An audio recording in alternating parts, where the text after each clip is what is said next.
Hello, and welcome to tonight's edition or today's edition of the Cheap Pop Podcast with our new look.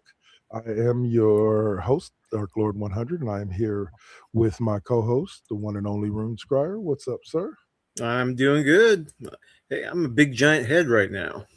Yeah, you are. It's funny.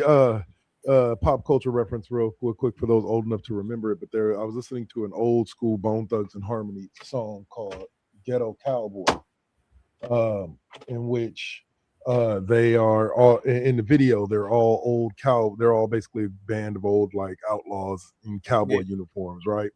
And there's a verse by a young man. It was a very clean verse, very good verse by a young man named Powder.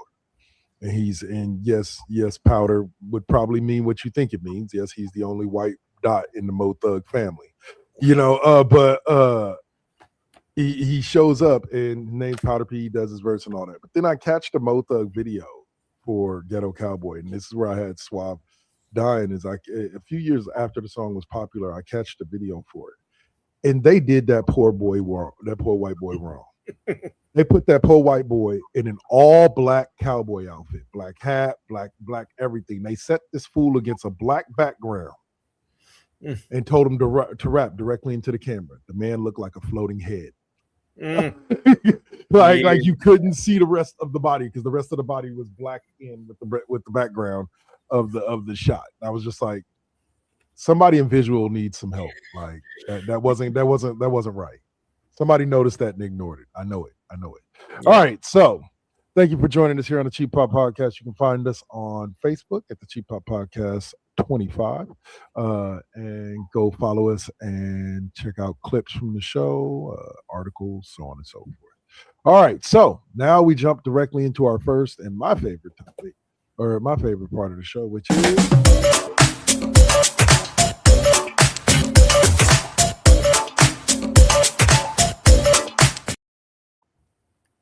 Hot Topics, where we talk about some of the hottest topics in pop culture, video games, wrestling, whatever it may be today. All right, so let's kick it off with the Scary Movie 6 trailer. For those of you who don't know, the Wayans brothers have officially come back, and we are now getting, and it will be out May 8th, I believe. No, that was Mortal Kombat is May 8th. Later this year, I believe, is when it'll be out. But we are getting, and here's what makes this special, because everybody's like, "Oh, it's Scary Movie 6. It's the 6 in the line." I was just explaining this to Rune Scryer off air. This is one of the first movies that the Wayans are back doing kind of everything for it, writing, producing, everything. The first couple of ones they did that, and those movies were hits. But the last few were done by different people. I want to say 3 and 4 were done by like they were written by different people, but the Wayans still directed, and like I don't know. But I just know that it's kind of like a Freddy Krueger like not Robert Englund, but John Carpenter. Was it Carpenter? No. Carpenter wasn't. Who am I thinking of? The director for Nightmare on Elm Street. Wes Craven. Wes Craven. It was kind of like a Wes Craven thing where Wes Craven was a part of the first one, but like 2, 3, and 4, he wasn't a part of another Freddy movie until we got New Nightmare. As far as him directing, and so you kind of had the feel of the old Freddy back when you got the old director back. And I think from what I saw of the trailer, it's kind of a similar thing here where we're going to get more of the old feel back of the original scary movies 1 and 2 with the Wayans back now at the helm. And so I'm excited for it. I don't know how you feel about it. I don't know if you were a fan of the series or not, but I actually haven't seen any of them, so it's just sort of like one of those don't know if it's going to be for me or not. I might check it out on like a Netflix or a streamer and give it a chance. Yeah, I would say before you give 6 a chance, give 1 a chance. Oh yeah. Yeah. You know what I'm saying? Give 1, and then you can kind of find out if it's your style of comedy. I've always been a big fan of the Wayans style of comedy. Loved In Living Color, loved the Wayans show, with the brothers, and I've seen multiple of the Wayans live in stand up, and they're hilarious. They're the Wayans are a little more hit and miss for me than constant stuff. But like I said, I'll give it a shot and check it out. For sure. There's another one that Marlon Wayans did after Scary, when they were no longer attached to the Scary Movie project. That was kind of making fun of Paranormal Activity. Yeah. In those movies, that was pretty funny as well. It's just another one to add to check out. Then superhero movie superhero movie was another good one. I didn't really like superhero movie. That one was kind of a miss for me. A lot of the stuff done by Damon Wayans Jr., which superhero movie was one of those, and I forgot what the other one was that was making fun of the dancing movies. Those movies didn't hit well with me. Yeah, they didn't hit well with me at all. Yeah, So all right. So we'll move on in hot topics to the next one, which is another hot topic of what dropped this week, and that was another full trailer for Mortal Kombat II. The first movie was good, but wasn't necessarily the I don't know. Like I said, I didn't quite enjoy. I enjoyed graphically, visually. Like visually, it was awesome. Like it was beyond awesome. But I think that storyline wise, they kind of dropped the ball. This version of it seems to be that they're getting a little bit better with it, and I truly don't mind the addition of Carl Urban as Johnny Cage. As I spoke to you earlier, I think that he'll be able to say the lines, but I still think that the actor who played him in the original Mortal Kombat did a better job. But as far as personality wise, but look wise, Urban's got the look. But I just showed you the trailer before we went on air. So what are your thoughts on what you've seen? Yeah, I mean, it looks good. I'm definitely going to be watching it. Whether I drag my ass out into the theater to watch it, that remains to be seen. I got a few more extra steps to deal with theater stuff than most people do. So I just don't like sitting next to people, so I'll probably wait till it comes out on streaming. But there's a part of me that wants to go see it in the theater just to give it there's stuff where the theater experience really is what will define it for you. Right. Because I remember, like, I don't know if you were I think you were a part of that group. I don't remember if you were or not, because I don't remember if you were a part of our entire clique by that point. But the original Mortal Kombat, when it came out in the theaters, I went with a large group of my friends and watched that movie, and No, because I liked it. that was like what, 89? The original Mortal Kombat? No, you're thinking like I was out of high school already, so it had to be Okay, post yeah, 94, I'm way 95. off on that. So Yeah. I'm thinking like Mortal Kombat was either 95 or 96. Hold on. okay, yeah, I wasn't up into the Bay Area until 94. So There we go. No, not the 2021 film. There it is. It was. Sorry. It was 1995. yeah, So it was the okay. original. I was probably getting in with the click then. So Yeah. I believe you had already probably met Jamil and Mhm. Kahari and them, but I don't know if you had met me and some of the rest of the crew, like the people that we went to. No, the first time I met whatchamacallit. you was when we went over and watched Friday on VHS. At my place? Yeah, Huh? that was the first time I found myself in Oakland.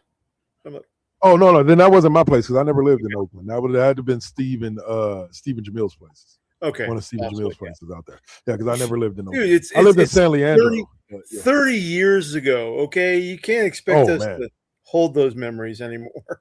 Oh, trust me. When I say this, and I mean this wholeheartedly, I get confused because I had two separate large groups of friends that I interacted with at that time that literally very rarely ever intersected with each other, but all the memories in my head are all jumbled up as if it was all one big group. But anyway, yeah, no, I am somebody that if you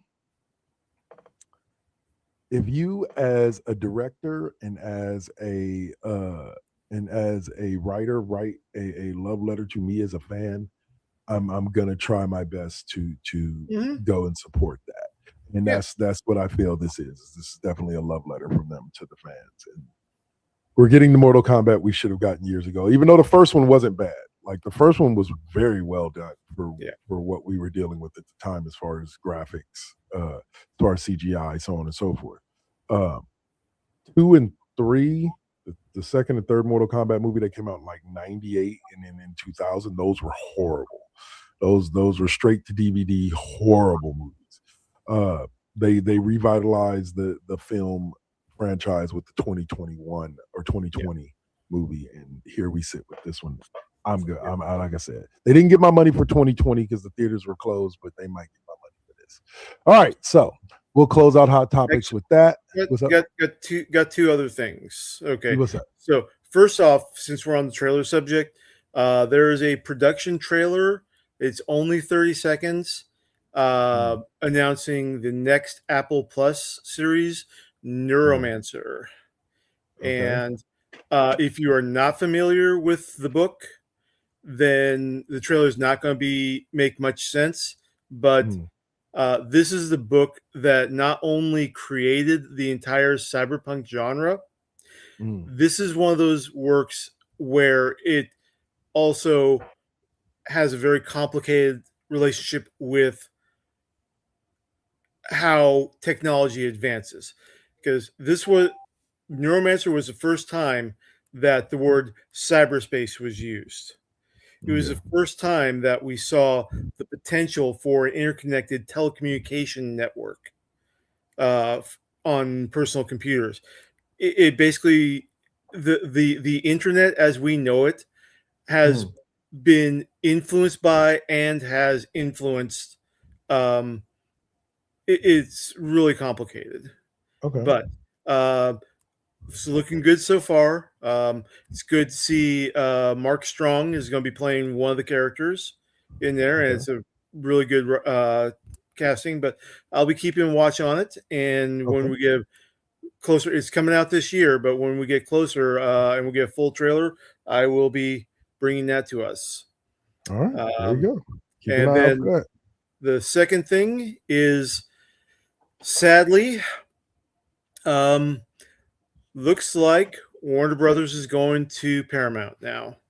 Oh, that's one of our topics of pop culture, of a pop culture corner. Never mind, I jumped the gun. Yeah, we will get to that as soon as we get into a little bit deeper into pop culture corner. But yeah, we're going to talk about that for sure.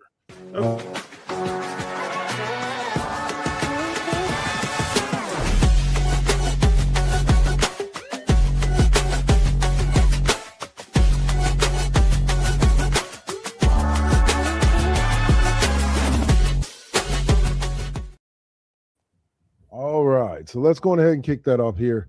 We'll talk a little bit about an article that I found. It said Warner Brothers Air compares Paramount deal to a shotgun wedding with your dumb cousin, meaning like basically they were forced into it. And I think I understand what they mean. In a previous article I had read that basically if the Paramount could find a way to make an offer that was significantly larger than Netflix deal, Warner Brothers would be forced to take the Paramount deal, something involving doing what's best for the shareholders. They basically have to accept the deal that will make the shareholders the most amount of money. Right. And so this deal did that. So Netflix is out, Paramount is in, and yeah, what are your thoughts? I think that this is going to be more explosive than people realize, because we're all freaking out about Paramount adding ownership of CNN after the dismantling of the legacy legendary CBS journalism. So now we're giving these folks access to not only the Warner Brothers cartoon and film and other libraries, they're getting access to DC Comics. Yeah. Because DC is a Warner Brothers property. Right. And so we're not going to have to worry about, Homelander being a parody. Right. I mean, that's what they would want to turn Superman into. I am not going to be happy seeing Barry Weiss installed as the editor-in-chief of the Daily Planet. Yeah. Okay. I get what you're saying, but here's the thing with purchasing something like DC. If you go in and fundamentally change the core characters, there's a good portion of your fan base that will never buy another DC product again. I'm right there with you. And so I believe that people's money will talk a lot louder than any agenda they may have for DC Comics. I would hope. I'm not guaranteeing, but I would hope, that knowing that like 75 to 80% of the people who obsess and buy and purchase DC, stuff now would most likely not, if they were to make, specific changes to, to the main core characters, your Wonder Woman, your Superman, your Batman, so on and so forth. They were they don't need to change anything about Batman. Yeah, well, if they but if they were to make fundamental changes to those characters, I think that the backlash would be enough that you would see Superman back as Superman before you. I understand what you're saying.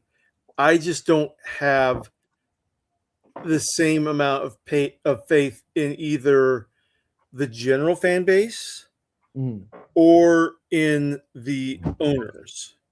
Okay? Because we're talking about people who, as Sun Tzu said, would be willing to burn down their kingdom just so that they can rule over the ashes. And that's where you may have me, is they may be willing to watch DC burn to the ground to further their agenda. Right. Like because effectively, if they were to make those fundamental changes or those core changes to those fundamental changes to those core characters, that's effectively what they would be doing. Is they would be burning DC to the ground, because it would no longer be a profitable product. You know what I'm saying? Like, and so if that's the goal, to make it an unreadable product and to alienate the fan base that is supported, that has held that up for years. Right. then Yeah, it is what it is. it is what it is. All Marvel all day. Then And sorry. tangentially, this has reawakened Zack Snyder, where he's kind of been getting a lot of questions on, well, with this merger, are we going to see the Snyderverse continue or return or what? And that is a distinct possibility. Of course, right. it's a possibility, but will it ever become a reality? I doubt that. Again, I don't know. This is definitely what we saw with Man of Steel, Dawn of Justice, and Justice League was a rather conservative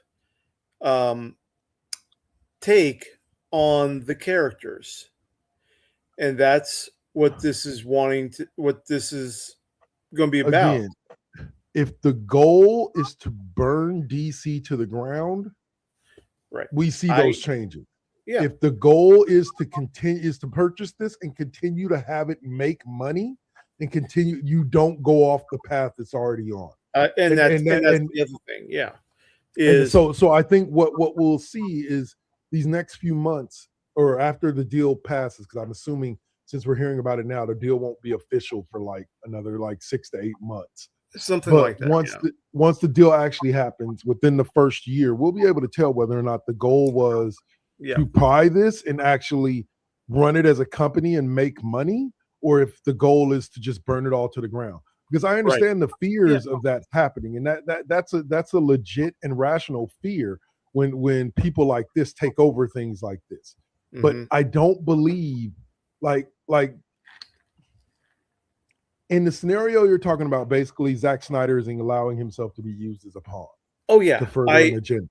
And I don't know if I necessarily see that going through, but I think that what they'll do initially, if they're going to go that route, is they'll go to James Gunn and see if they can get him to tone down some of the more what they consider woke aspects of his new universe. Right. And then maybe if James Gunn is which I would hope he would be, bite me, then maybe, now they're desperate looking for somebody else so they can turn back to Zack Snyder. Yeah.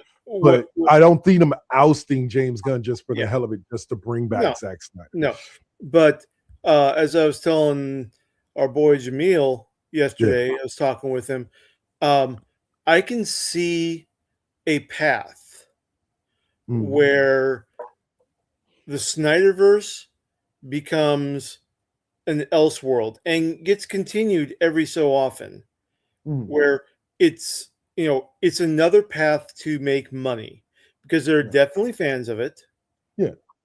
And it's definitely it needs to be fit within a budget, because Justice League made like $660 million. It didn't even crack $750 million in its theatrical run, and it needed to do that in order to be profitable. So I think that if the overhead can be brought down to a price that makes it all more economically feasible, yes, I can see the Snyderverse returning as an Elseworld project. Yeah. And I think even under James Gunn, I could see that feasibly being, but this thought process that what's going on with Superman now is going to be tossed out. Yeah, I know. And all of a sudden we're going to bring. I just don't.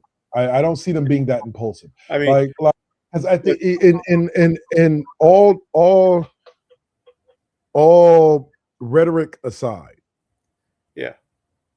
if they are businessmen first, the goal of purchasing a business is to make money. Right. So going in and changing a bunch of stuff that's going to literally cost you billions, if not trillions of revenue,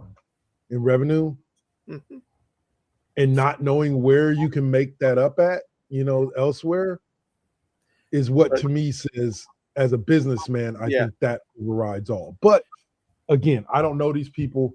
I don't know what they do or how they think, so I don't know. And also, again, who could have seen John Walker Captain America back in the 80s, and Marvel doing that. Right. Yeah, but I also think that Marvel has a lot more leeway to do the things like that they do with their characters than DC has with their movie universe right now, to make sudden and rash changes in order to be long-term successful. But I agree with you that all of that is a possibility. Like I just we're not necessarily we part ways, but where we think a little bit differently is the likelihood of it. And I was talking about John Walker in the comics in the 1980s, right. where Cap is out and the conservative guy is now in. So that's yeah. But like I said, we'll see what happens. We have some time before they even finish taking over. But here we go. I think you brought this to us, that the major Batman villain is Gotham City's new mayor in the comics. Yes. So who is this? In March, Gotham will have a mayor that's going to be bringing in a massive new green project proposal for Gotham City, because stand up for Her Honor Mayor Pamela Isley.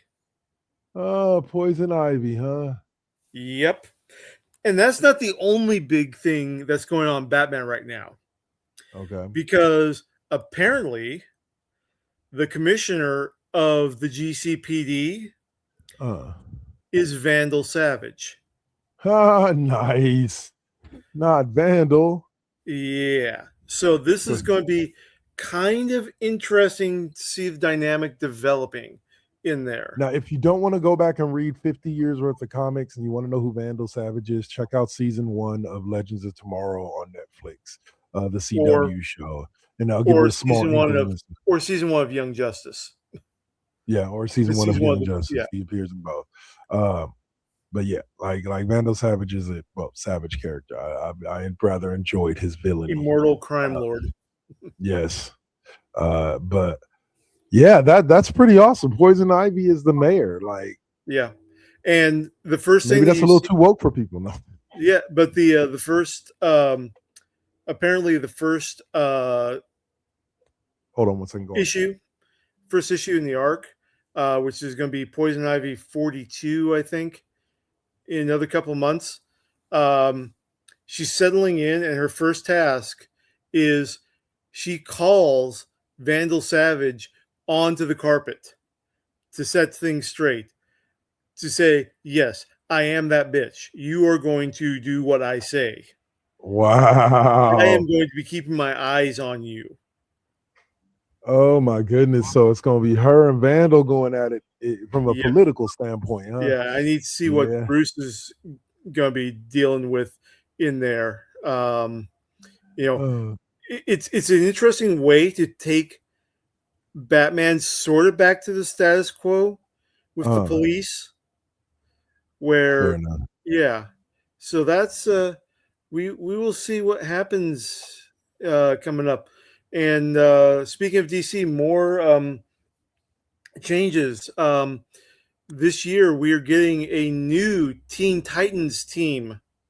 Yeah, I heard about that. My daughter was telling me about that. Yeah, not led by Nightwing. Yeah. But by Red Hood.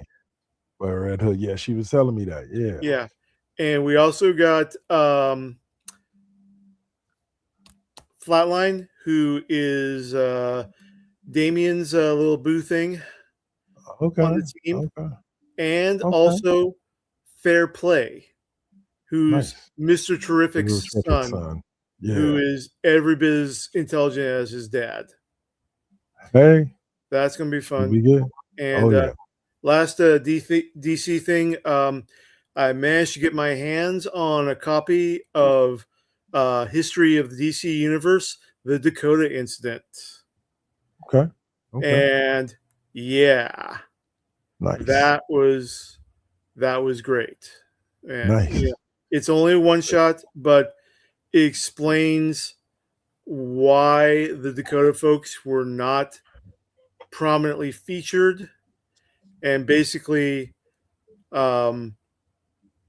Dakota ended up having the highest per capita population of metahumans in the entire Okay. United States. That And explains all that. yeah, so what ends up happening, and this is just after Edwin Alva's death. Mm. So President Lex Luthor, along with his advisors, Amanda Waller, Sarge Steele, I can't remember who else, and also um, Jefferson Pierce, Black Lightning, because remember he was Secretary of Education back then. Didn't know So that. That's like, yeah, so they go into Dakota. They get and first of all, it's like a literal military invasion of Dakota, which um, Blood Syndicate was having absolutely none of that. okay. And it's basically Icon, Static, and Hardware. Once Captain Adam shows up, and yeah, Icon handles business with Captain Adam, but they're like, okay, this is not doing us any good. Everybody stand down. Right. Okay. And basically Luthor gives them an ultimatum.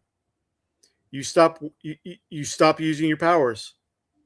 You retire from superheroing. Justice League and the Justice League, the big three showed up in there to try to bring things back under control. And so there was an arrangement with the Luthor administration for everyone to, in Dakota, just stand down, don't act up. And yeah, there's a lot of stuff going on inside. But the big thing is that it looks like moving forward, we're going to have Static as an adult back leading charge. And bringing all the Dakota folks back to life. We see Rocket's son, Amistad, with his powers. He's a time traveler that goes back in time to try to preserve everything. And witnesses what happens. Icon coming out of his self-imposed retirement. No word about the Blood Syndicate, though. So we don't know what's going to happen with them yet. But yeah, we're looking. It's looking to be pretty well lined up for everyone. That sounds awesome. That sounds awesome. All right. Yeah, get it while you can, folks, because it is getting sold out everywhere. Hey, I want to say, all right. So next up is the Duffer Brothers. I guess they have a new supernatural Netflix show. Where should we know them from? That's what I'm trying to figure out. These are the guys that created Stranger Things. Okay, so the Stranger Things guys have a new supernatural Netflix show. Yep. And so what is the name of this show? The name is, let's look it on up. The Burrows, huh? Yeah, the Burrows. Setting a return. Okay. Yeah. Okay, and it's going to have Alfred Molina, Gina Davis, Alfred Woodard, Dennis O'Hare, Clark Peters, and Bill Pullman. Bill Pullman. Oh my God, I haven't seen him in a while. Yep. With the Dark Crystal Age of Resistance, Jeffrey Addis and Will Matthews as creators, showrunners, and executive producers. Yep. Okay. So, yep. Okay. Takes place in a retirement community whose members must become unlikely heroes in order to stop a threat from another world. Yep. So it's like reverse Stranger Things. It's like reverse Stranger Things, huh? All right, I'm here for it. I'm going to be here for it too. All right. So you sent us, I don't know if you were sending this just to us in general, but you sent us some picture or some things of a Chrono Trigger Lego sets. Yes, I was sending that to us. Cool. So this is coming up on basically a site that it pitches ideas for new Lego sets. It proposes this. This is like It is official. It is an official Lego site. Okay, Okay. this is how Lego gets their feedback. So you can pitch anything you want to on that site, and then you get people signing up for the petition. And they only need, I think, another Ah. right there 1,400 supporters or Oh no, something they like have that. 1,400. They Okay, need to get to, according to the thing, they have 601 days left to get to 5,000. So they right. need another 300 supporters. And if they get up to the 5,000, Uh, hopefully we can help out a little bit. Then yeah. Lego will consider pricing out the licensing arrangements with Square Enix. Nice. Yep, Nice. That's pretty cool. they do that. They do that every so often. I can't remember the number, but Uh-huh. even like with the stuff they already have the license for, like, what do you guys want to see next for Star Wars Lego or And Batman you Lego somebody or whatever? Yeah, and somebody submits an idea with some pictures right. Of and stuff that they've right. done. Yeah, That's pretty awesome. You know, Lego has always been one of those companies that I kind of feel has an understanding for their fan base and how to interact with them. I've oh gone yeah, to a couple of Lego Fest a couple of different years. Once with my mother and niece and my nephew and my daughter, and then another one I went to with Swab and Mr. Hemphill, yeah, uh, and we enjoyed it. Like I said, Lego has a really good understanding of how yeah. to interact with their I fans mean, and make it a pleasurable experience. my wife actually has more unassembled Lego sets in our storage than I do, between Yeah. Lego castles, Lego dragons, Lego elves, that whole fantasy line that they have. So That's awesome. yeah. Put them together and sell Oh, them. dude, there was years back. I mean, like a decade or so back. Um, Lego created a tabletop RPG called Heroica, where Okay. you're basically building these Lego sets, and your minifigs are going on adventures within the sets, and all four of the sets connected to create a larger kingdom. But you Mm. had character advancement, you had dice to roll to defeat enemies and get past traps, unlock chests, and stuff like that. Lego D&D works Yep, for me. that's what it was, and it was really good. Heck yeah. Heck yeah. All right. So this is another one that I'm a little lost on. I didn't know whether or not this belonged in Pop culture. pop culture. Okay. 2000 AD will arrive weekly in the US via lunar distribution. Okay, so first things first, lunar distribution is one of the many um, magazine and comic book distributors that has arisen in the wake of the collapse of Diamond Distributing. Okay. Now, for those you who do not know, 2000 AD is the legendary British comics magazine that gave Mm. us Judge Dredd, Rogue Trooper, Nemesis the Warlock, and on and on and on. So this is now going to have weekly distribution in the United States, which is something that has not happened for 2000 AD.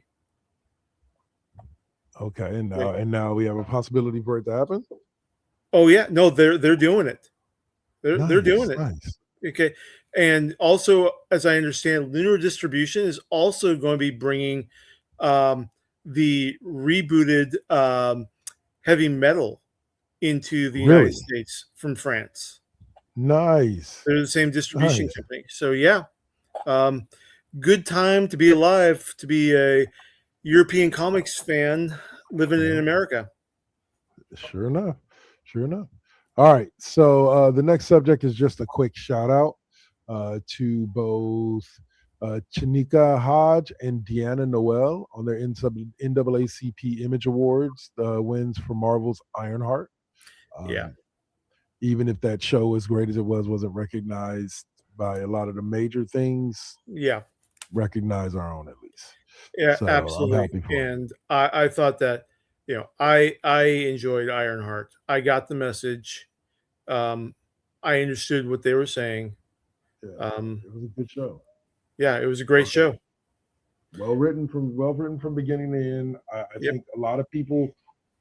I think a lot of the people that you hear complain about it being woke or whatever. Yeah. It's just a matter of they have other issues going on. As one of my favorite creators would say, Tony Weaver Jr., seek therapy. Anyway, Yeah. well, I'll say, But yeah, and then also Sacha Baron Cohen showing up at the end with that little. Oh, that was a. Wasn't he, I believe he was Mephisto, right? He was Mephisto. We were finally getting Mephisto. All these years of so and so's gonna be Mephisto, so and so's gonna be Mephisto, and we finally got Mephisto. And I think the guy that they chose to play him is going to kill it. Yeah, moving forward. But yeah, all right. So quick shout out to them. Much respect. They deserved it. Also, okay. One sad note related to Marvel Comics is that their new intergalactic arc that just started this past fall, they're not going to keep going on it. Marvel's decided so. Planet She-Hulk, Guardians of the Galaxy, Nova Centurion, and Black Panther Intergalactic. That's all getting canceled in the next month or two. Okay, that sucks. Yeah. Why are they canceling all of those? Just sales weren't where they wanted them at. All right. Wow. Okay. So we got some news. I'm going to skip over the He-Man story because it wasn't what I thought it was. It's just a thing of whatchamacallit. So we'll jump to our final sad subject for the day before we close out Pop Culture Corner here. And this name will sound familiar because of the last name for most, but the first may not. And unless you're old guys like us, you may not remember him as well as we do. But unfortunately, the world lost Robert Carradine recently at the age of 71. And no, he's the first name, Carradine. Yes. The first thought that popped into my mind is I was like, oh my God, like, why are they calling him Robert? It's David. And I was like, oh no, I forgot he had a brother. And Robert Carradine. Yes. And then I was like, well, he has multiple brothers. Yeah. Yes. And then I was like, well, where in the hell do I know his brother from? And I was like, because the name sounded so familiar. And then I went and looked it up and realized that he was the one and only Louis Skilnecki from the main character from Revenge of the Nerds. Yep. One of my favorite movies and my favorite characters of all time. A rite of passage for Gen X men. Yes.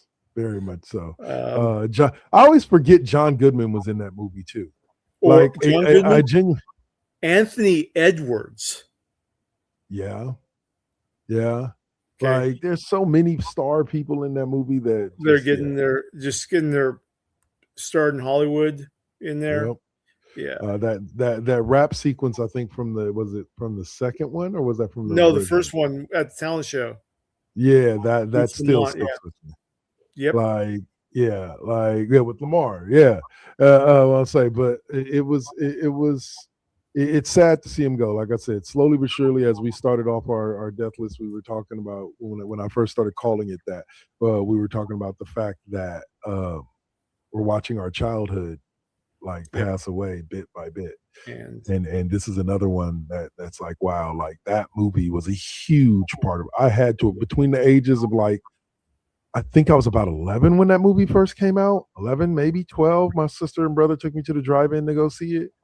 And it was out about the same time as Porky's. I don't know if you remember that movie. Yep, I remember Porky's. But it was out around the same time, went and saw it, and then I had to have watched it about another 100 times on HBO and Cinemax when it would come on at random times. Anytime it came on, I would stop and watch it from whatever point in the movie it was in. And it's it's one of those films where it is what it is, came out in a different time in American society. And Like, yeah. you know, I'm not saying it's right. Yeah. I'm saying that it was the 80s. And I have to say this. I understand that bad is bad. But yeah, there are certain things, like with comedy and certain things from the past, that we have to stop trying to look at the past through a today lens. And I've said this multiple times. It was a different time. Nobody is claiming that it's right. It's just like that old grandpa, that old I'll say black grandpa for the sake of this conversation, that hates every white person that walks into the house. And you have to kind of explain to your white friends like that's just grandpa. He came from a different time when the relationships between, blacks and whites wasn't the same. And so I had the same thing with my grandparents in there, where and so they at least were no longer using a certain word, but they still said, my grandma was like, "Oh, maybe we can have that nice colored boy come over to wash our car." Yeah. Like I said, like and so when you look at movies like Revenge of the Nerds, Porky's, I can name quite a few from back in that era. You have to look at them from the era of that era's lens. You can't look at them through today's lenses. Animal House. It'll screw things up for you big time. And what I mean is it takes you out of the ability to just enjoy it for what it is. And also, be happy that we're no longer stuck in that where, oh, they're spying on co-eds in their sorority. We're no longer 13-year-old boys. Yes. Like and so yeah. I don't think there's much from the 80s and 90s that would survive today's John Hughes. I think most of John Hughes. But there's some parts even the John Hughes films that are questionable. Right. Like Weird Science. No. But in general, I think that if you can look at it through a perspective of I'll just take this for what it is, I think you could even through today's lens, you can enjoy what that is. Because one of my favorite sayings is always, if you can't laugh at yourself, you have no business laughing at everybody else. Yeah, exactly. And that's the way. Yeah. But anyway, all right. So that'll close us out for Pop Culture Corner. We are going to go on ahead and jump into our commercial promo block. Like I said, hopefully we'll get Saint back. He's busy taking care of some things for the talk about WWE's Elimination Chamber 26, as we will be talking wrestling on SmackDown Alley and video game talk after the break. Thank you for joining us here on Twitch, YouTube, wherever you're joining us. We love you. Thanks for tapping in. And we'll be back with more on the Cheap Pop Podcast, brought to you by First GenXers. Peace.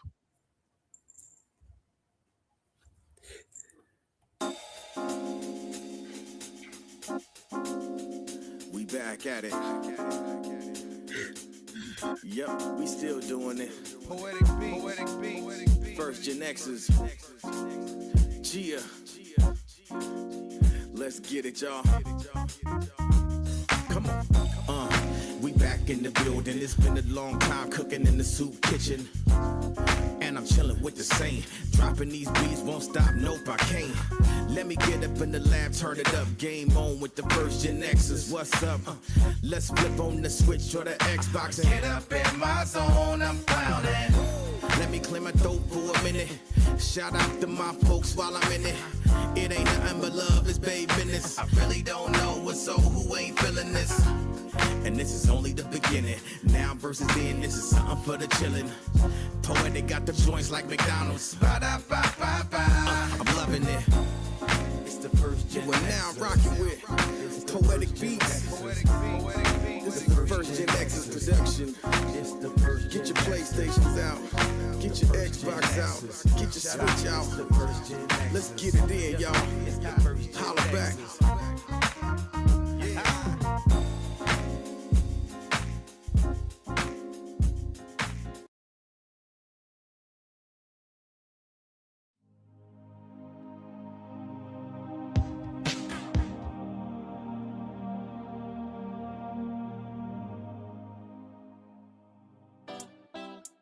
got to keep it. Keep it. You got to keep it lovely. You got to keep it. Keep it. You got to keep it lovely. Success comes right after the struggle. I ain't even giving up on whatever I wanted. The tragedies I've seen, I can't even stomach. Most of y'all weak as shit and would've started running.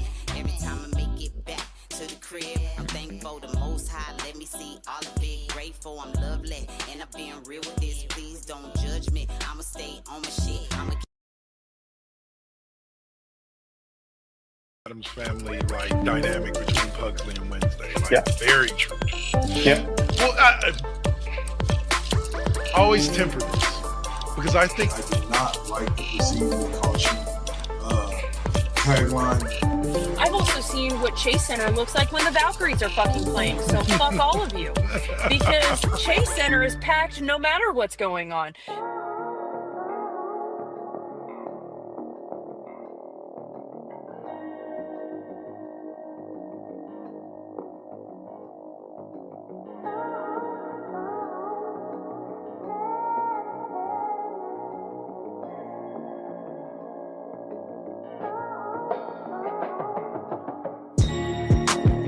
They say that beauty is in the eye of the beholder. But the definition of beauty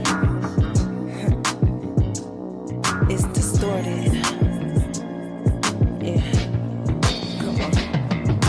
Searching for yourself, so insecure about the way you look, so you go to Miami.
all right. And we are back. Yes, we are back here on the Cheap Pop Podcast. That was a quick promo break for you there. And now we can go directly from that and jump into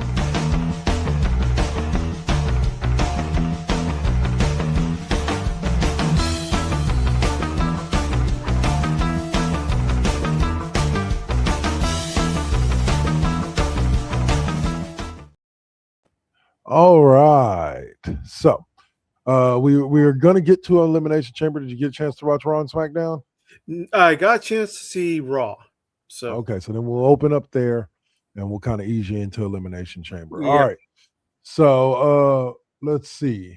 They did do let's start off kicking off talking about the AJ Styles tribute that they did and everything that kind of happened to close the show. That was so like it brought a tear to my eye.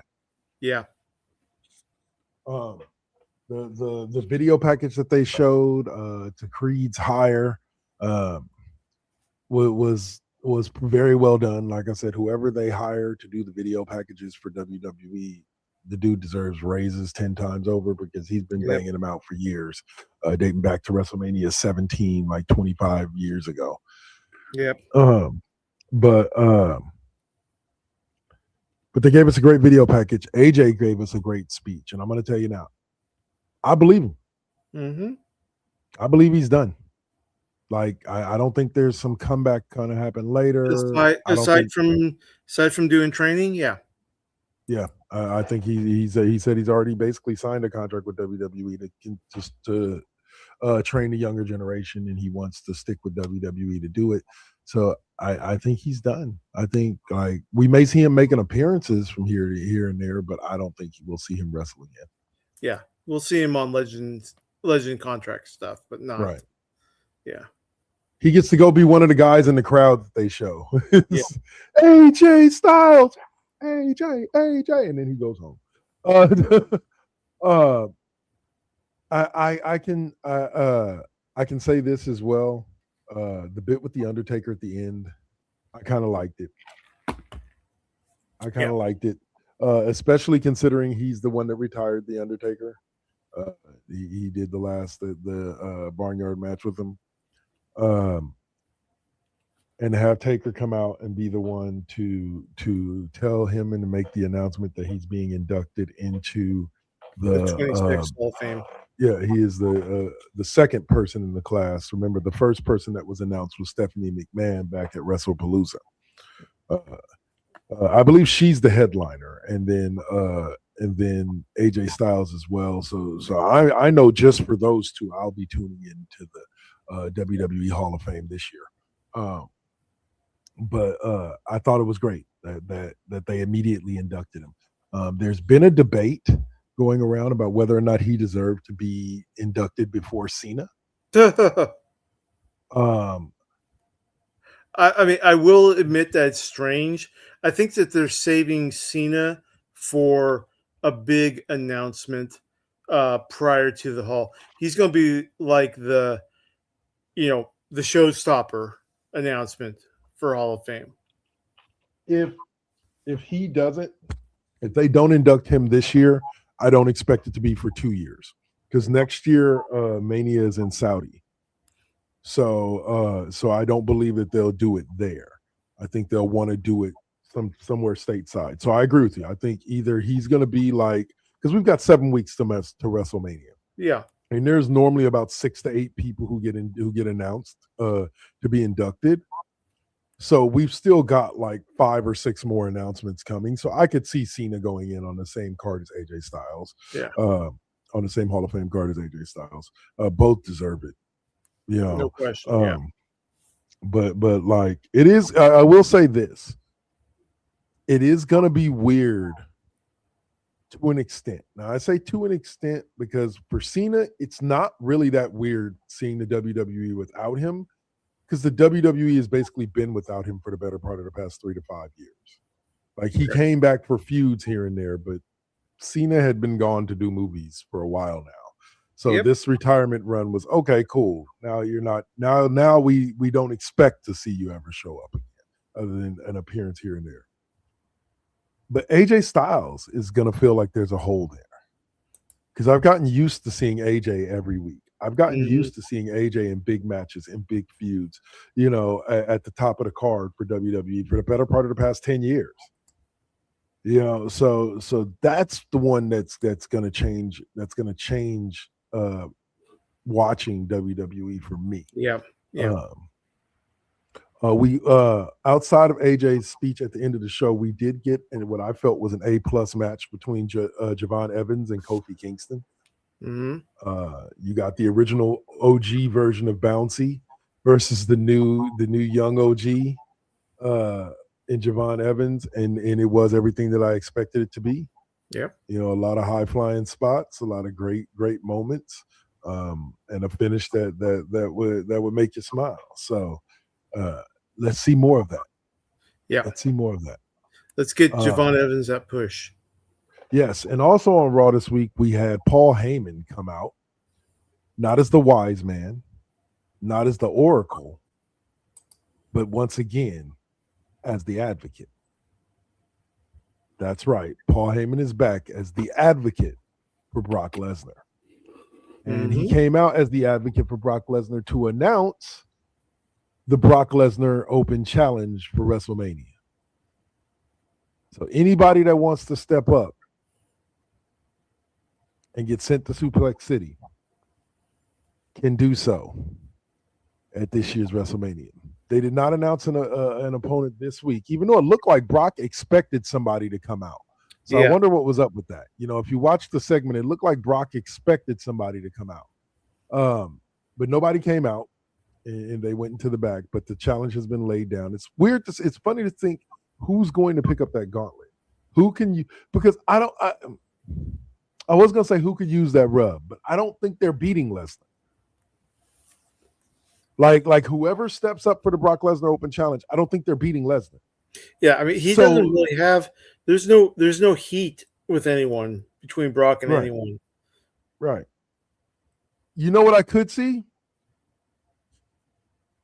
This could lead to Obafemi versus Brock Lesnar at WrestleMania. Right. Which to me is a money match. Yeah. You know, which to me is a money match. So the Ruler versus the Beast. Oh yeah. That would be fun. We got a sample of it in we got a sample of it at the Royal Rumble. Now here's another weird way that we could do it. Okay. We'll get to the shenanigans that happened at Elimination Chamber, but I'm going to kind of jump ahead for prediction's sake. This Friday, upcoming Friday, we have Cody Rhodes versus Drew McIntyre for the WWE Championship on SmackDown. Right? I think Cody loses that match. And Cody is the one that steps up to Brock Lesnar at WrestleMania. Because at this point, if Cody loses that match,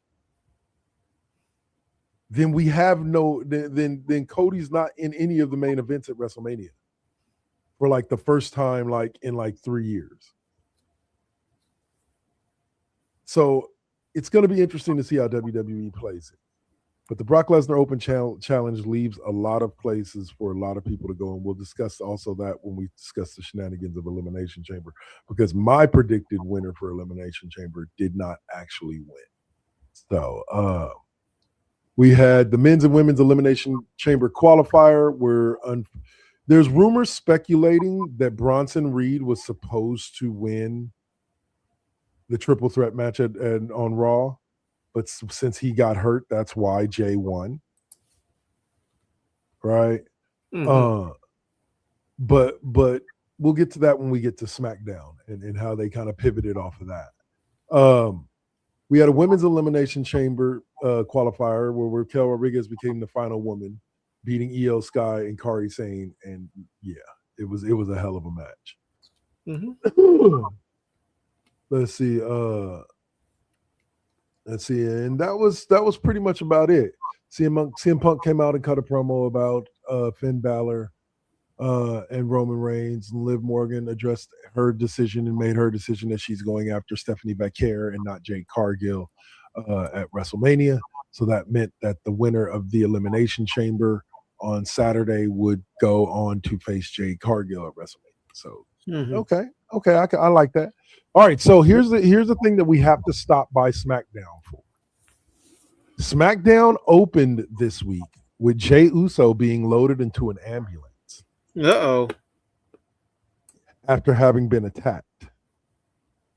They still have not announced by who and or anything along those lines. But Jacob Fatu was screaming at Nick Aldis that he better find out.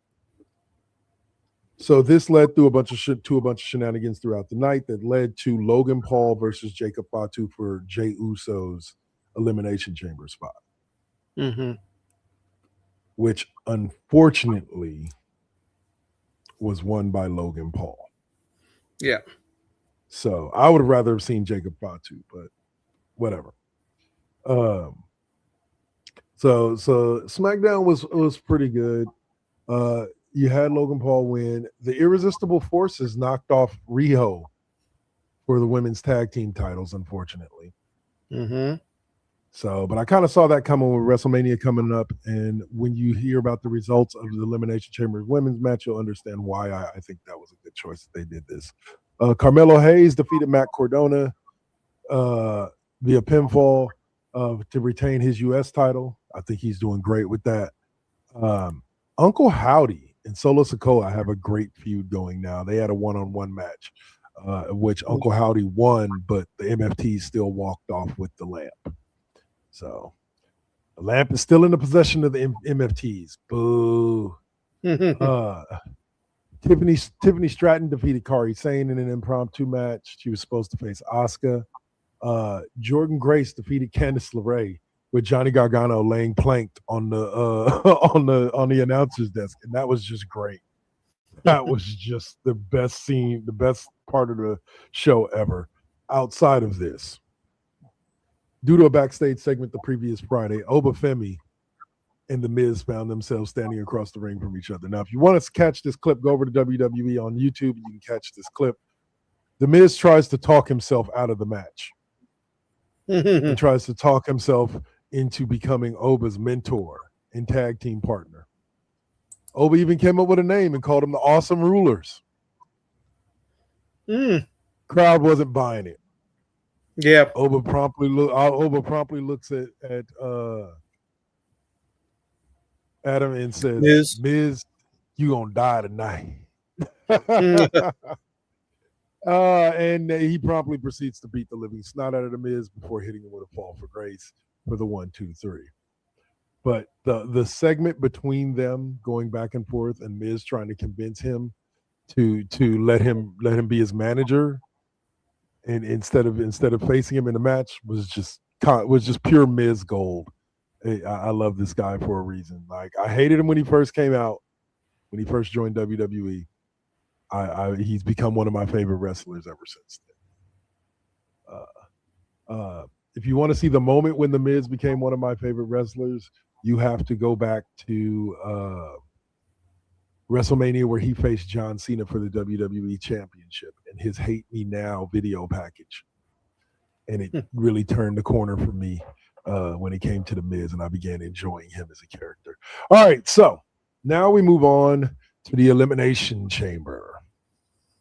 All right, so we opened up with the Women's Elimination Chamber match, which was Tiffany Stratton, Rhea Ripley versus Tiffany Stratton versus Raquel Rodriguez versus Kiana James versus Asuka versus Alexa Bliss. It was one hell of a match. It was definitely worth watching. I didn't like them. They kept cutting to Jade Cargill in some box watching the match. I was like, I don't give a shit about her watching the match. I want to know what's going on in the cage. And had a bunch. What's up? Nope, just agreeing with you. Yeah. But had a great sequence where Raquel Rodriguez Tahana bombs Asuka on top of, I believe it's Kiana James, and pins them both. Like, it was so amazing. Like, she and like Roman Reigns, like the Daniel Bryan's Edge, double stacking them to get the pin. She got the eliminations, but the victor was who I thought it was going to be from the beginning, which was Big Mommy. Rhea Ripley is headed to WrestleMania. I'm not going to say I called it a long time ago, because I didn't call it until Friday Night SmackDown, when there was an interaction between Jade Cargill and Rhea Ripley in the crowd reaction. And I was like, yeah, Cargill and Ripley is the money match. And that's what we're getting at WrestleMania. It's Jade Cargill versus Rhea Ripley.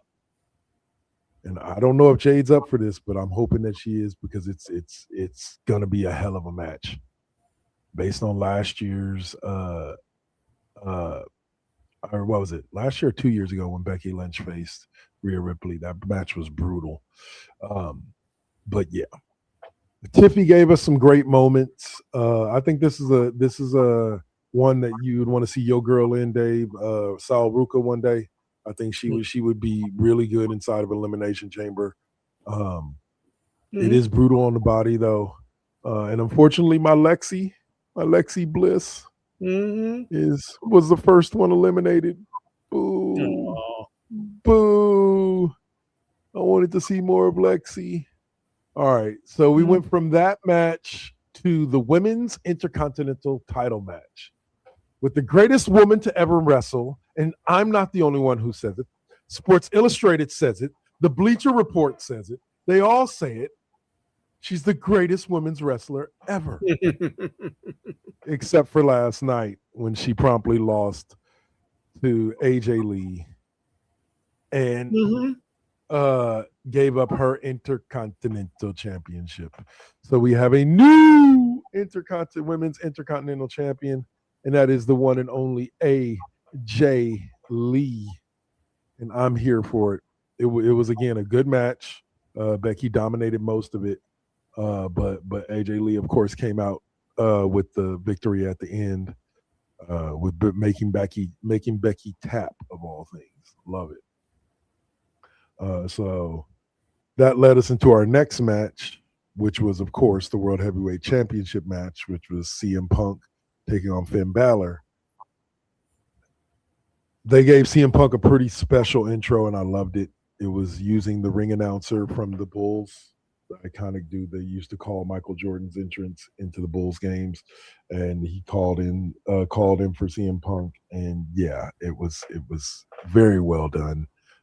They gave him a hometown hero's welcome for sure, and him and Finn Balor gave the crowd a show and a half. It resulted in exactly what I thought it would, because again, Roman versus Punk is the money match for Mania. So I said this last week on the show. I didn't understand the reason for this Finn Balor match, other than just to give the crowd a good show, because I don't think there's anybody that expected Balor to win the match and take the title. So, and they gave us a match worth watching, 100%. But the winner was CM Punk, as he retained, and he celebrated with his wife as they stood in the ring smiling and laughing and both holding their championships high. So it was a great moment, considering this pay-per-view was basically all about him. It was in Chicago. The show, he was the headliner. Like, it was all about him. So I'm glad they got that moment. Because again, watching people like John Cena and AJ Styles retire makes me know that people like CM Punk ain't much longer, and Randy Orton ain't much longer for the game. But speaking of Randall, Mr. RKO himself, he managed to catch the victory for the men's Elimination Chamber match. Yeah. I did not see that coming. I thought it was going to be Cody Rhodes for sure. I thought we were getting Drew Cody at WrestleMania, but we are not. We have a chance of, like I mentioned earlier when I jumped forward, we will be having Drew versus Cody for the belt at SmackDown. So if the belt changes hand there, we may be getting Cody versus Orton at WrestleMania. Mm-hmm. Who knows? But let me give a bravo to the young OG, Mr. Bouncy himself, Javon Evans. He gave us a hell of a show in the Elimination Chamber. Let's see. Logan Paul was the big surprise, because Logan Paul officially eliminated half of the field himself. Logan Paul eliminated Trick Williams, LA Knight, and Javon Evans. Before we had the second biggest story to come out of Elimination Chamber, which was the reveal of who the masked man was. Hold on. Go ahead. Lay it on me. I can't stand the stress anymore. I told you a couple of weeks ago. It was Seth and Rollins. Really?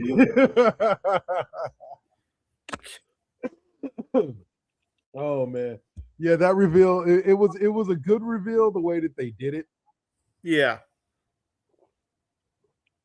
Because on SmackDown, Logan Paul got attacked during the main event match by a masked man. And they pulled his mask off and nobody knew who the hell it was. It was some random dude. And we're like, okay, is that the dude? Then I don't know if anybody else noticed this. You can tell me whenever you get a chance to watch Elimination Chamber if you noticed this. But the guy that they pull off the cage at Elimination Chamber, the first guy that they pull off the page and unmask, he looks almost identical to Seth Rollins. Like the first guy kind of looked like Seth Rollins. This guy looked almost a little bit more like Seth Rollins. And then a third guy comes up and into the cage Okay. after they've run off the last guy. And he comes in, hits him with the kick and the stomp, and then he takes off the mask, and it is Seth Rollins. So now, speaking of reveals, I would like for WrestleMania, I would like to see a El Grande Americano Original versus El Grande Americano match, solo match, for masks. we'll see. That may be where they're heading. Like I said, I want to say they had a confrontation or a match last night on the AAA that took place after Elimination Chamber on YouTube, but I think that's where they're headed. I think we're definitely heading to that style of match. There was one other thing that happened, and I'm happy, but I can also understand why a lot of the IWC is underwhelmed. We had the debut of Danhausen in WWE at the whatchamacallit. Hold on. I'm gonna see if I can find a picture of him for you guys, for those people who may not know who Danhausen is. He's a former AEW wrestler and a former independent wrestler. And no, there you go. No, not that. There you go. All right, there you go. All right, so I'm gonna bring up this picture real quick. This is Danhausen. He's kind of a comedy act, but not really. And he came out with like this complete dance number. So basically, the box that they've been hinting at on Raw and SmackDown over the past few weeks. Danhausen was in the box. Oh, okay. So, like I said, it was kind of underwhelming, and I can understand why the IWC was not really a huge fan of the way that the WWE did it. But I think over time, the WWE universe will enjoy the character and be more than happy to embrace him. Yeah. I don't necessarily know if I see him winning a WWE championship. Like, he's a small dude. Like, I want to say, like, we're talking like Billy Kidman type small. He's not a really tall, like big, like bulky dude. But I could see him winning a couple of like mid-card titles, US titles, IC titles, stuff like that. Because he's a great character. Just the crowd's got to take some time to get to know him. But that was the events of Elimination Chamber, and I can say we are officially on the final leg of the road to WrestleMania over the next 7 weeks. Everything on Raw and SmackDown will mean something because, and I believe we have one more Saturday night's main event coming up before WrestleMania. So 7 weeks. This is the fun time of WWE. There during that last stretch in that leg road to WrestleMania. Actually, between the Royal Rumble and WrestleMania is the good time, but definitely the last 7 weeks. So, all right. So that's going to close it out for us for wrestling talk for today. Let's get over to our final segment of the show, which is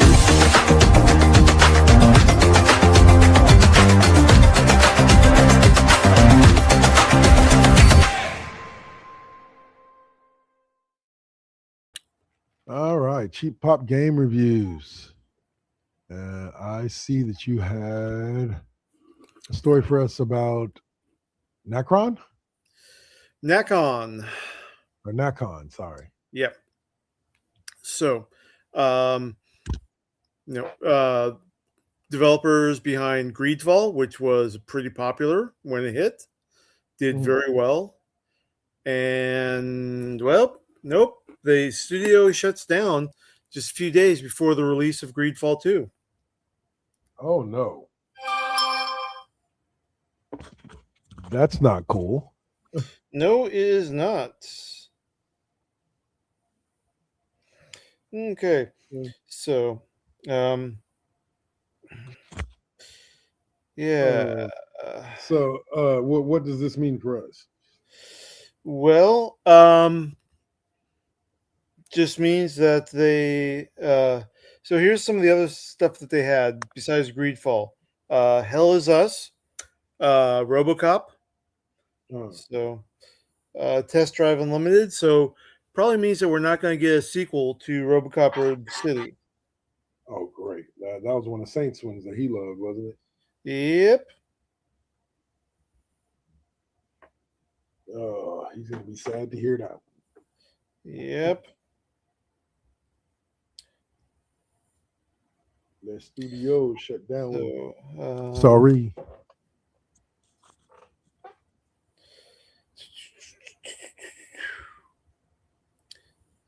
Okay, so they yeah, and they had just gotten this is just a few days before their in-house showcase where they're going to announce a slew of other titles that they're going to be doing on. Like, so much for that, I guess. Yep. Oh my goodness. It's funny how that's business though for you, ain't it? Like, Yep. yeah. All right. Hmm. All right. So I hate to be rude, but sucks to be them. Like, I hope that they find it. Well, the game's still going to get released, right? So if the game is all of a sudden a hit, maybe the studio can stay open, or we'll see. But it's filed for insolvency, and yeah.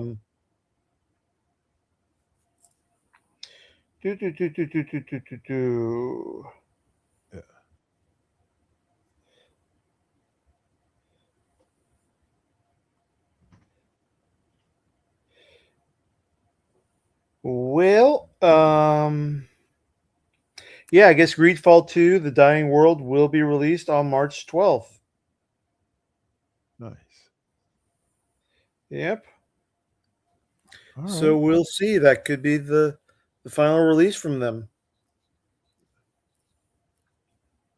That sucks. Well, it's all. Aren't we glad we have mega corporations like Sony? Yep. The PS5 has 10 big games releasing in March 2026, according to this article written by Dalton Cooper on Game Rat. PS5 is looking at Sony's own Marathon game with Planet of Luna 2, Children of the Leaf dropping on the same day, which is March 5th. March 12th will then see Fatal Frame 2, Crimson Butterfly remake, Greedfall 2, which we were just talking about. Yep. The Dying World and Toxic Commando all launch on the same day, with Monster Hunter Stories 3, Twisted Reflection, and WWE 2K26 releasing on March 13th. PlayStation-owned MLB The Show 26 will release on March 17th, while Crimson Desert is coming to the console on March 19th. Yep. Finally, the ridiculously busy month of March will conclude with Life is Strange Reunion releasing for the PS5 on March 26th. Wow. I forget now that like it people got to realize, like, for me with the WWE games, it's actually been kind of weird because for those of you who don't know, I actually worked or didn't work, but I actually helped out the audio department on for some things for WWE 2K17 and 18, I believe. Got free copies of the game for working for 2K all the way up till 2K20. That was pretty cool. But WWE 2K used to release in October. Like, I don't know why they chose to release it in October, because I've thought since the game first came out, it should always be released around WrestleMania time. Right. And that's releasing it in October gets it closer to the Christmas time. Right. I'll say, but now they've switched it. Like, they went a whole year basically without making a game. I want to say there is no WWE 2K24. They went on, or is it 2K22? I forget which one. I know there's a 2K20, but they stopped making the game for a year, and then when they brought it back, they started releasing it in March, right alongside WrestleMania, or right before WrestleMania. And I was like, now this is how it should be. Yep. And so, but needless to say, yes, that's the one I'm most looking forward to. Is there anything on that list that you are looking forward to, sir, yourself? Not in particular, but I do have some follow-up Sony news once we're ready to move on. But sure. Yeah, it's just like, yeah. Well, so go ahead. Now, what's your Sony news? Okay, so last week we reported about Sony shuttering Blue Point Studios. Mm-hmm. Okay. Well, For those of you not in the know, Blue Point was the go-to studio for Sony for remake games for Sony.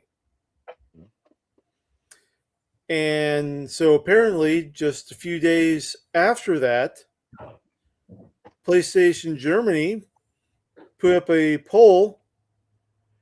What PlayStation classic game do you want to see remade? Okay. It's like, dude, you just shuttered the studio that does your remakes. Yeah. Goofies. Yeah, Yeah. not the best of timing. They have a reason for it, but I Yeah. don't ever understand what it is.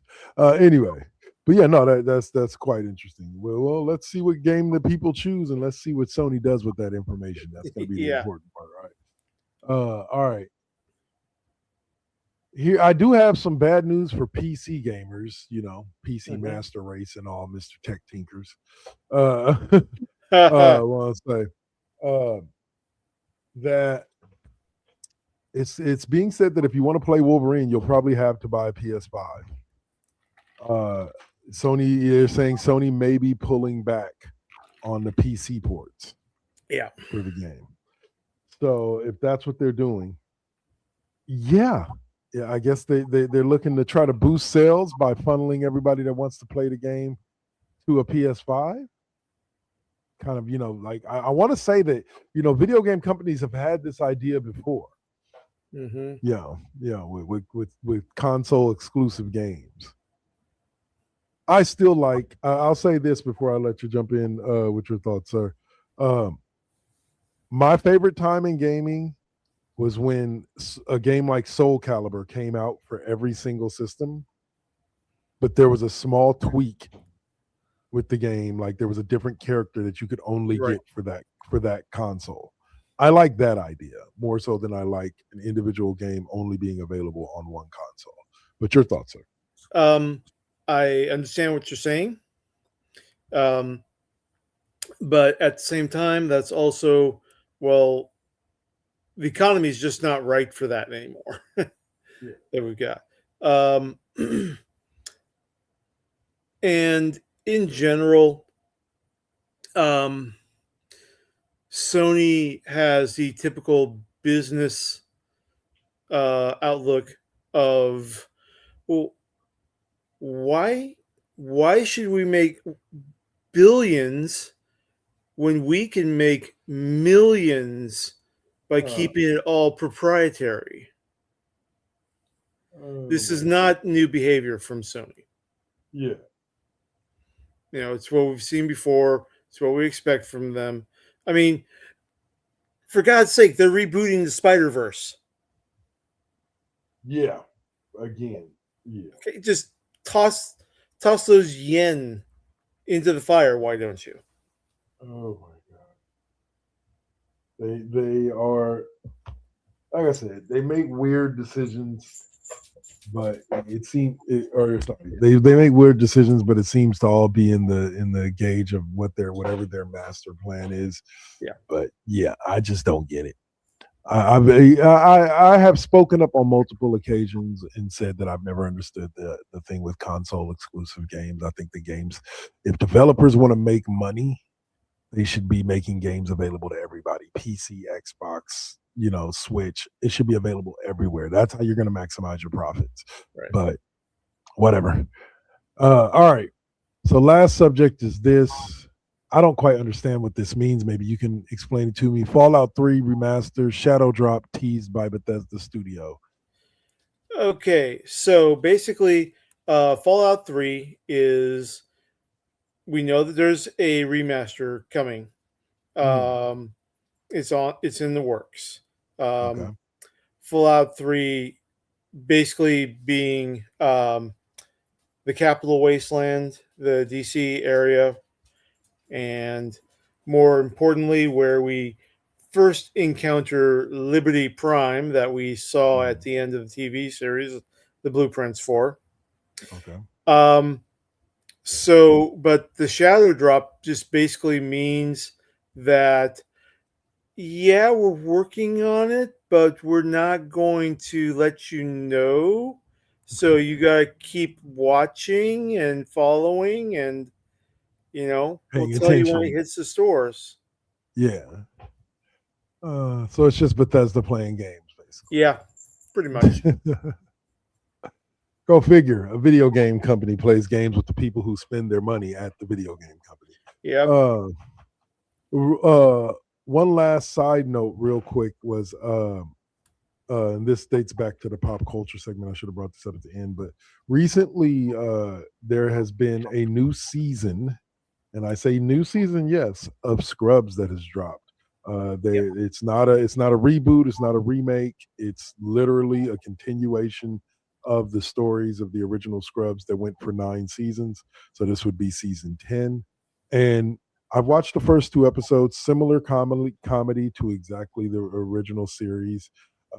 All the connections in the screen on screen chemistry that you see is there. I actually even like this group of interns a little bit better than the last time that they did this, which was like season 8, season 9, when Sacred Heart became a teaching school. Right. But I sat there and watched it. It was 2 like 25-minute episodes without the commercials, and I laughed my way for about a good 40 minutes to the point where my belly was hurting. It was all of the grades. So I recommend. It's on Hulu, even if you have like the $14 version of Hulu, $15 version of Hulu. It's on Hulu. You can watch them as the episodes drop every Wednesday. You can't watch them live on TV unless you have live TV, but you can watch them on demand every Thursday. So I know I'll be keeping up with them. So far, so good. We'll see where they go with it from here. But I just wanted to mention that before we jump into the final segment of the show.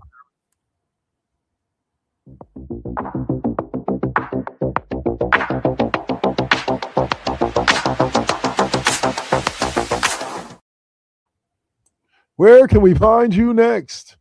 Where normally the 3 of us tell you where you can find us next, but today it's just going to be the 2 of us. Hopefully Saint makes it back for next week. Squire, where can we find you next, sir? I promise I will be on the night shift tonight with Horizon Forbidden West. Just had a rough week this past week and just did not have the energy to keep doing it. So, but I will be getting back into the flow tonight. No worries. We'll be glad to see you back at the helm, sir. Thank you, sir. All right, and as for me, you'll find me in about. I've gotten confirmation from my other 2 co-hosts, so it'll be a threesome tonight. No, it'll be the 3 of us, me, Suave, and O'Malley on the classroom, talking, pretty much catching up on a bunch of stuff from last week and a bunch of the new stuff for the NFL offseason, and as well the beginning of spring training and the heat of the NBA playoff race. So join us at 6 for that. And as far as the video games go, I should be back again on Tuesday with College Football 26, probably around my normal 10 a.m. start time. But I will 100%, and I'm not saying this in a Richard, what was it? Not Richard, but Tricky Dick type way, or George Bush, no new taxes type way. I mean it. I've actually invested some money in Halo Wars 2 in one of their side skirmishes. So next week for Retro Saturdays, I will be bringing us Halo Wars 2, and I forget what the name of the one is, but you'll have to tune in and see. It'll be like 10 a.m. on Saturday. I will be bringing back Retro Saturdays. I know I haven't done a Retro Saturday in like 3-4 months, but I will definitely be back. And then you can also join me for Football Tuesdays, NBA Wednesdays, and SmackDown Thursdays. So, all right, y'all. That's it for us for this week. Unfortunately, Saint wasn't able to join us, so hopefully all is okay with him. Yep. And we will see him next week. Like I said, you can catch us on Facebook, YouTube, Twitter, or X, Blue Sky, etc. All the links are in the bio. All right, y'all. So stay up, stay real. And that'll do it for us for this week's Cheap Pop Podcast. Peace. All right. Bye.